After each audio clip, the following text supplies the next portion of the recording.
So first and foremost, I just want to start this off by saying I absolutely love Battlefield 6. It is the most fun I've had on a Battlefield in an extremely long time. Obviously going back to Battlefield 3, Battlefield 4. Battlefield 3 has always been in my heart. That's the one I got introduced to this franchise. It's a game that I love very deeply and one of my favorite games just of all time. And this game, Battlefield 6, pretty much encapsulates everything that I've loved about those previous iterations in the modern era that Battlefield takes its setting in. Sure, I love Battlefield 1. It was a fun game. I enjoyed it for what it was. Battlefield 5, I probably hated it not as much as everybody else did. Not obviously the best Battlefield game. And then 2042 was an absolute disaster of a flop of a game that I tried to enjoy as much as I could. But ultimately, I just had to take a step away from that and just wait for the next iteration of Battlefield that was to come out, which is this one. So for a very long time, I think a lot of people have been waiting for this kind of experience, to experience this again in a fresh new format that we just haven't seen in a very, very long time. So I just want to say that I waited a little bit to do this review. I wanted to wait a week or just a little bit over before I gave this review because a lot has changed and I've had to change my review multiple times because of the multiple hotfixes that have come out as the week has gone on, as we lead up to season 1. So I was like, you know what, let them get all the hot fixes and everything out. It seems like right now we're at a period where they're going to hold everything until we get to season 1. So yeah, and just to make note of that, this feels like a brand new DICE because who else can remember going back to 2042 or Battlefield 5 where they were this on top of it?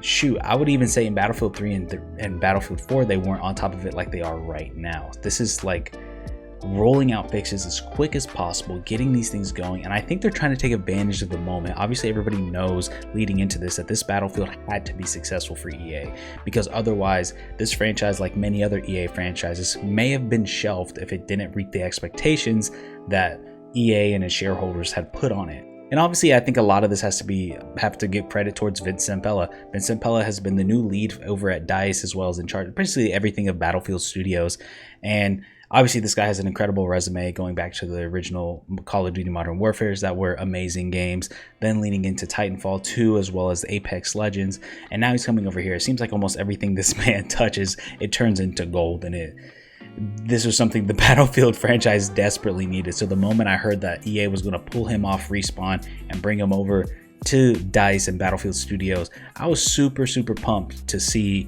what he could come up with alongside the likes of Jared Leto, who was supposed to, not Jared Leto, I can't remember his name, Mark Leto I think it was, who was in charge of basically the whole storytelling of Halo during the Bungie era. Sadly, as I'll get into in a little bit in this review, we didn't see a lot of that because the campaign was a little bit lackluster because the studio getting shut down. But I will say in general, they played it safe, and I think that's a good thing. That is great. They pretty much replicated the formula that they had before. They didn't try to reinvent the wheel. I mean, there's some new stuff here or there, but for the most part, they played it safe. No Levolution, no dynamic weather, no nothing like that. It's just, let's make a good Battlefield games to regain the trust of our fans and show that Battlefield didn't lose its identity, which I think was the most important thing. But I want to talk about some of the good things that I saw that I want to talk about in this game, which is, spoiler alert, there's going to be more good than bad, but let's get into the review here. So first and foremost, I'm going to start off with like atmosphere and all that. The atmosphere in this game is amazing. I feel like it's very immersive. The details, the visuals, everything about this game just feels really good. There's a lot of, let's say, like clutter for lack of a better term, but it doesn't feel so empty and clean like 2042 did. 2042, there's a lot of moments where the maps just felt way too clean, way too basic. There was nothing there. And then even when they rework the maps, what they do, add a couple sandbags and that's it. Versus these new maps actually feel like everything that's in there was supposed to be there. And that even goes for the remake in Operation Firestorm, I should say. I know a lot of people like the original model better, but obviously you see in this new remake that they added a way more cover. They added a lot more areas of interest on the map that I think the previous games were missing. and it led to just vehicle dominance. Now I feel like you can play Operation Firestorm without having to rely so much on vehicles. Obviously, it will always be a vehicle-based map in its core, but I do think the changes that they made are for the better, even though some people may not agree with that. And I will say too, I think graphically the game looks beautiful, and also surprisingly enough, which feels so rare nowadays, is that the game is actually optimized extremely well. I'm kind of at this point running a pretty low-end system. I need to beef my thing up, but the fact that I have a 2070, which is now a very dated card at this point, and I'm able to get a very clean, stable 1080p 60 FPS, no issue whatsoever.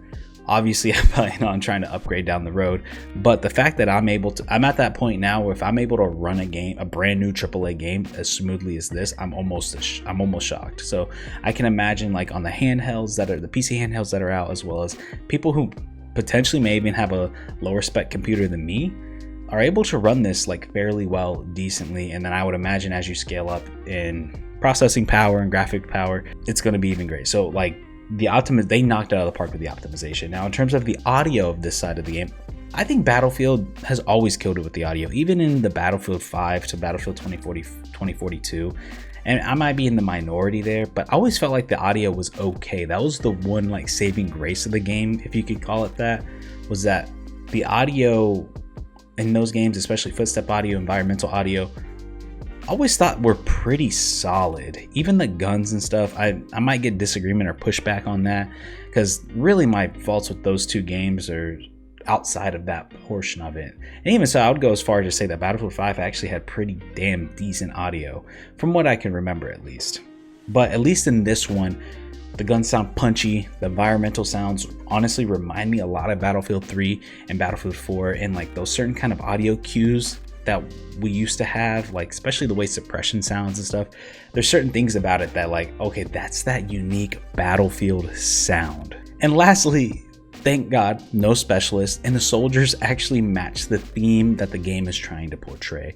It was really off-putting going back to 2042 and seeing like 50 McKays in one hallway. It just didn't make sense. It just felt kind of like jokey. Never, especially from a Battlefield side, you can almost get away with it in a 6v6 because only one person can pick like one specialist role. But in a game like Battlefield, where it's 64 players, and even in their case 124 or 128, my bad, I mean, you're talking about dozens and dozens of the same character. It just never made sense. It really pulled the immersion out of it. Versus this game, every soldier looks very unique, and I'm sure as battle passes come out.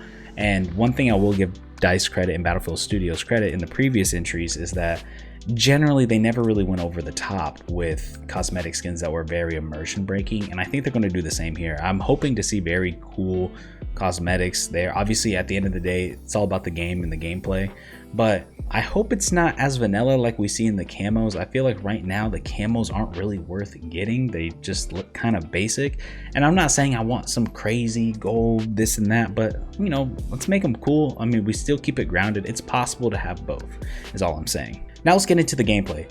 I will say this, every gun seems useful. I think ARs right now are probably the weakest category, which is surprising coming from a Battlefield game. Usually the ARs are the strongest. Right now, I feel like I'd rather have a carbine than an AR. I haven't experimented with every AR. Obviously, I'm still in the progression of the system. Oh gosh, I can't speak. I'm still in the process of unlocking more assault rifles, but as right now, I'm enjoying my time more so with the carbines. But in general, even the assault rifles I have picked up, the ones that I play, like the M3A, the M433, everything seems useful. Like I don't feel like there's been a gun that I've used so far that's just been utterly terrible and utterly garbage. Obviously, my opinion might change as I progress and as I level up and as I unlock these new guns. But overall, it seems really good. And then to stick on the weapon aspect of it, I love the weapon variety that we have from the start. Obviously, we all go back to 2042 where it felt like there was no guns whatsoever, like barely. And now I think there's a solid lineup. There's not an absolute crap ton of guns from launch, but I think there's a decent variety of what we currently have. And then also, as we see already from the post-launch support, as I'm going to get into later, we should expect a lot more guns, especially as things progress through. I could even imagine that they implement some classic Battlefield guns like we saw in previous games, like we saw they did with Portal in 2042 aspects. So I would like to see that. Hopefully, I think there's a little bit of, it might be tough to do that because it seems like EA didn't necessarily pay for the gun licensings, so we're not seeing those classic names. Obviously there's guns that look exactly like the P90, but they're not calling it the P90 or the M4. It seems like there's only like 2 or 4 guns like the M4A1, the M60 I mean, that have actually kept the namings. So I'm not sure how well that's going to work bringing old guns over, but I hope they do. And to end it off on the gun aspect is, one, the weapon progression is a lot better, a lot better, and that was going to be one of my complaints, but I think it has improved immensely. But also, obviously, the big topic coming into this game was like not having class specific guns, and quite honestly, I think I like it. I was a little skeptical at first. I feel like that's just a core element of Battlefield, but this was one of the things that they really made a big ballsy change on, and I think it worked. I don't really see too many people complaining about it either.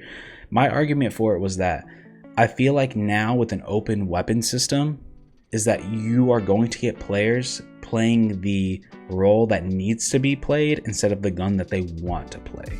And that was always a hiccup a lot of the times in previous iterations of Battlefield, is that sometimes people get too caught up in wanting to use a certain gun and not so much the role, which led to just a certain imbalance on certain maps or games that maybe required an engineer, or maybe games that required more medics or recon. Now you can kind of be rest assured that those roles are going to be filled and the proper amount is going to be filled, because people can now bring their guns and their loadouts with them, which now allows for faster weapon progression, because now you don't have to be relying on a specific class based on a specific map or whatever it might be. So to me, I'm actually pro it. So I'm curious to see what you guys think down below. So let me know, are you open system or open closed system?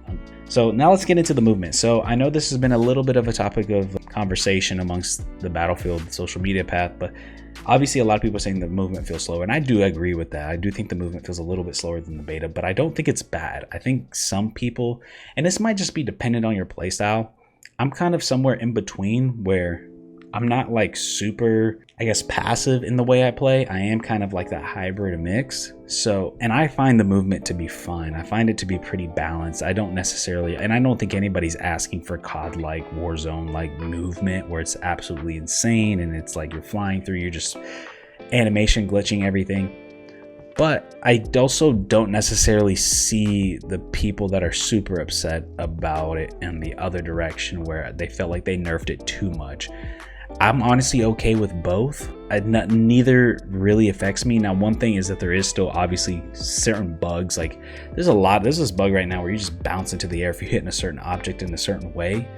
But I'm not like really stuck in either sort of camp when it comes to what the movement is, pre-beta or beta versus post-launch.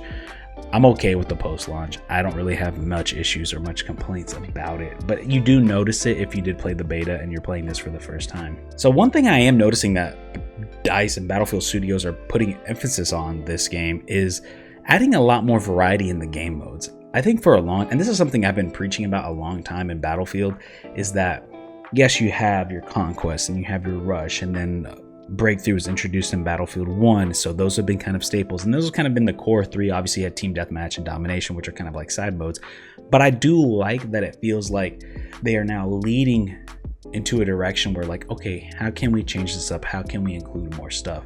I think the inclusion of King of the Hill for the small modes is great. I think the inclusion of squad deathmatch has been an absolute blast to play with friends. And then escalation is a fun one for me. It kind of reminds me of War back in the old Call of Duty days. I think World at War had it. Similar, not exactly the same, but I like the idea of, okay, whoever can cap the most flags gets a point, then a flag is removed off the map and the map slowly shrinks. I like that aspect of it. It's kind of like combining breakthrough with conquest, and I enjoy it a lot, especially in vehicle gameplay. That seems to fit that. So, because I'm not a huge conquest player personally, but I think this escalation mode is a good balance of the two for people who may not be big conquest people, but they're big fans of breakthrough. This is kind of a good way to kind of balance and kind of get the best of both worlds. And then if we look into future content, it seems like they're clearly trying to add more. There's going to be a new game mode that's coming out at the launch of season 1, then another one a few weeks later, and then obviously pre-launch they teased Battle Royale and Firestorm coming back. Who knows when that's going to happen? I think we're still probably not going to see that until the beginning of the new year. But I do like that now DICE is starting to put in more game modes, and especially very team and squad oriented ones as well. I think these are very specific choices, and they're not deviating so far away from squad gameplay, which is what the core of Battlefield is. Now let's get into the support, and I kind of briefly touched on this. The support has been amazing post-launch. They've done an amazing job. They've knocked that out of the park, been super quick with hot fixes. Like I said, I've had to change my review multiple times. A lot of my complaints have been solved for the most part. The advances that they've made in Portal has been amazing. I think adding the Godot engine to Portal and being able for game makers and map creators to kind of build these custom things and really make Portal better is such a great thing, because one of the things I was really worried about was that they were just going to scrap Portal altogether, because I thought the idea and the concept of Portal was great. It was poorly executed in 2042. I think now they've opened up the toolbox even more and have allowed more customization than ever before, and I think that's a good thing. And now they're learning from the XP progression part of it. That recently got patched with the XP farming, which I think is good. I think there's still going to be tweaking that's going to be done, especially when it comes to weapon, or not just weapon progression, but also level progression, how that's going to work out and balance out, as well as servers being full and stuff like that. But I think they're in the right direction, which is a great thing. Now, we talk about post-launch content. I think this might be the Battlefield that has the most content we've ever seen. Obviously, Season 1 coming out literally just a couple weeks later versus previous games. We had to wait months and months and months to see it. But they're going to be dropping 2 new maps, as well as an updated map of, I believe, Manhattan Bridge. There's going to be new weapons, a new mode that's going to be a single life mode, which is something I've been praying for so long to Battlefield to add. I never understood why they never add a single life mode, and I'm so happy that they're actually going to do that. We're not entirely sure the details on that. I think we'll see as we get closer to Season 1, but I am super pumped to see that, and hopefully the BR soon. We'll see. But like I said, this might be the best post-launch support we'll ever see in a Battlefield. We might leave this Battlefield 6 being the most supported, the most content we've ever seen. Now I want to hop into a little bit of the bad stuff, and this isn't even really that bad, so these are just things I want to note, and I'm curious what your guys' thoughts are on this. First and foremost, I want to start off with the maps. None of the maps, at least from base, from launch, the launch maps, doesn't stick out to me. Nothing sticks out to me. I don't necessarily like any of the maps. I would say my favorite one is probably Cairo. It reminds me of like Strikeout Karkan in Battlefield 3 or Gulf of Oman, but none of them really stick to me that much. I don't necessarily love one more than the other. Like I said, if I had to pick one, it'd probably be Siege at Cairo. One thing I have noticed as somebody who's a big Breakthrough player as well as a Rush player, but I mostly see it in Breakthrough, is that the defense just has a massive advantage. I don't know if anybody else has noticed this, but it is borderline almost impossible to win on attack. I'm not kidding you. When I'm playing attack, I probably win 15% of the time, and like 85% defense wins. Or if I'm on defense, there's a good chance we're going to win. It is like brutal for attack, which is kind of the opposite from what we've seen in previous games, where usually the attack has the advantage. I would say if you're on attack, there's a good chance you're going to win the game, versus defense would usually struggle. But this game has completely flipped that on its head, where it is immensely tough for attack to win, which I'm not sure is a good or a bad thing, but sometimes it can be a little frustrating, especially considering how much of a team's game that Battlefield is. But we'll see how that pans out as we get more content, more maps, and things like that. Now, this is probably my most hated thing, and that is the menu AI. I don't know what it is with modern games, but my God, is the menu UI absolutely terrible. I cannot stand these tile designs. This is not Netflix. This is not Hulu. This is a video game. Please stop doing that, for the love of God. One, there's too many sections, like this community billboard, multiplayer. Then you got to click on the lobby to actually see your lobby. It's like, why is this so complicated? Like, just make it simple, make it seamless. I feel like I have to bounce around everywhere just to pick the exact thing I want to play. And it's just all these different tiles, then hitting lobby, then doing customs, then going into the weapon UI, different blueprints. Sometimes it's just a nightmare to find stuff. Just trying to find double XP took me a minute. And I'm like, this is just, why do we make this so complicated? I think it'd just be so much more streamlined if they just created some sort of like folder system in a sense, where it's like a tree that branches out, and then you can kind of see the progress that you've made, kind of like we've seen in previous games where you just kind of have that sidebar and then you click on the gun and then the clicks of the attachments and then you click it, and we kind of see it staggered. I just feel like with this tile system, it's just awful. We see it in Call of Duty, we see it in countless other games. I mean, there's so many games that it's particularly a multiplayer problem, but I don't know what it is, and I hope they change it eventually. I don't know if they ever will, but we'll see. And then lastly, I'm gonna go with balancing. This isn't really a big problem. This is with any multiplayer game. It's gonna come with time. They're gonna clean things up. Obviously, there's certain things that I don't like that I find annoying, but this is gonna be something that they're gonna have to progressively work on and be consistent on, and eventually we'll get there. But I do think overall the balancing is not absolutely terrible, but there is some things they can clean up, you know what I mean? One thing I want to highlight specifically in that regards is the trophy system and a lot of other equipment. Man, that trophy system sucks. It is useless. I've probably dropped that thing 100 times and it has yet to blow up a single grenade or rocket. I kid you not. I don't know how you're supposed to get that challenge, but I've laid down that thing I kid you not, like over 100 times. And I looked at the stats, not a single piece of equipment has been destroyed from it. I don't know. That thing sucks. They need to make that thing better. I don't know if it's intentional or what. But yeah, I pretty much want to just end it off there. Like I said, this could be the best Battlefield we've ever had. And I hope it is. I really do. And I'm loving my time with it. I hope the team keeps on working hard. It's on track to be one of the best-selling Battlefields of all time. I believe right now it's Battlefield 1, and it's already surpassed those records on those certain days. So I imagine as the game continues to gain hype, it is going to surpass that for sure. But yeah, I'm gonna end it off there. Did you guys like the game? Are you guys liking the game? Is Battlefield fun back? Are we back? Are we back? But yeah, if you guys enjoyed this review and more content, and you want to see more content just like this, please like and subscribe. And yeah, we'll see you guys in the next one. Peace out, everybody.